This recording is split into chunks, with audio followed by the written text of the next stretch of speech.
2002 সালে সাবরমতী এক্সপ্রেসের একটি কোচে আগুন লেগে গিয়েছিল নাকি আগুন লাগানো হয়েছিল, তাতে কার কি ক্ষতি হয়েছিল একবার একটু ইতিহাসের পাতায় ঢু মেরে দেখা যাক কি ঘটেছিল সেই দিন সেই সময় এই ট্রেনে। আমরা একবার দেখাবো কি ঘটেছিল। সাবরমতী এক্সপ্রেস কি হয়েছিল গোধরায় 27 ফেব্রুয়ারি 2002 সালের কথা বলছি।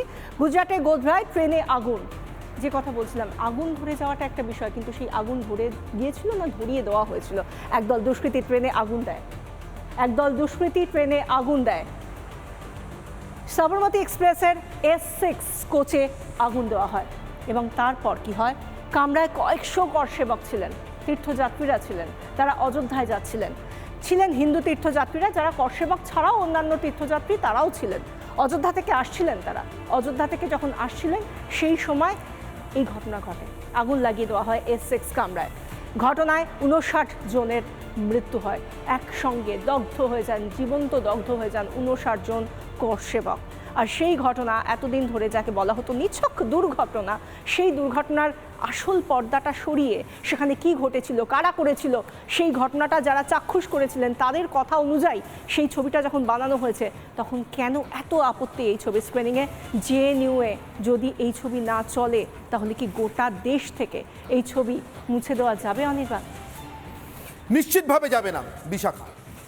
ভারতীয় গণতন্ত্রের মন্দির সংসদ, দেশের সংসদ ভবনে বসে প্রধানমন্ত্রী নিজে এই ছবি দেখেছেন কয়েকদিন আগে, 2রা ডিসেম্বর।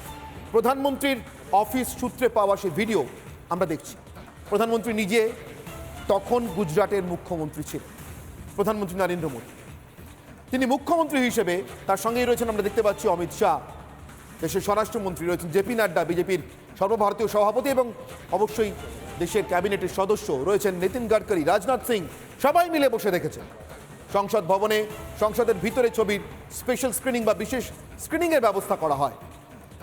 মুখ্যমন্ত্রী নরেন্দ্র মোদী যা বলতে পারেননি, তার কারণ অন্য কিছু নয়, তার কারণ সরকারি ফাইলের ক্ষেত্রে গোপনীয়তার ক্ষেত্রে শপথ নিতে হয়, মুখ্যমন্ত্রীকে নিতে হয়, প্রধানমন্ত্রীকে নিতে হয়। কিন্তু অন্তর্তদন্তমূলক সাংবাদিকতায় উঠে আসা তথ্য, বিভিন্ন কমিশনের তদন্তে উঠে আসা তথ্য, তা নিয়ে ডকুমেন্টারি বা ফিল্ম তৈরি করলে সত্যি সত্যি কোনো শপথের দায় থাকে না। যতটুকু দেশবাসীকে জানানো যায় সেন্সর বোর্ডের মাধ্যমে পাস করিয়ে, ঠিক সেটাই দেখানো হয়েছে, সেই সত্যটাই তুলে আনা হয়েছে সাবরমতী রিপোর্টে।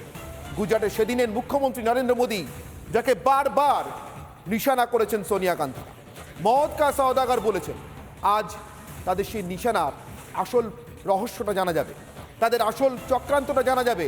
জর্জ সোরসদের সঙ্গে একই সংগঠনে চালানো, জর্জ সোরসদের সঙ্গে দেশকে টুকরো টুকরো করতে চাওয়া গ্যাংয়ের সঙ্গে জুড়ে থাকা সোনিয়া গান্ধীদের আসল উদ্দেশ্য জানা যাবে। তাই কি এত আপত্তি?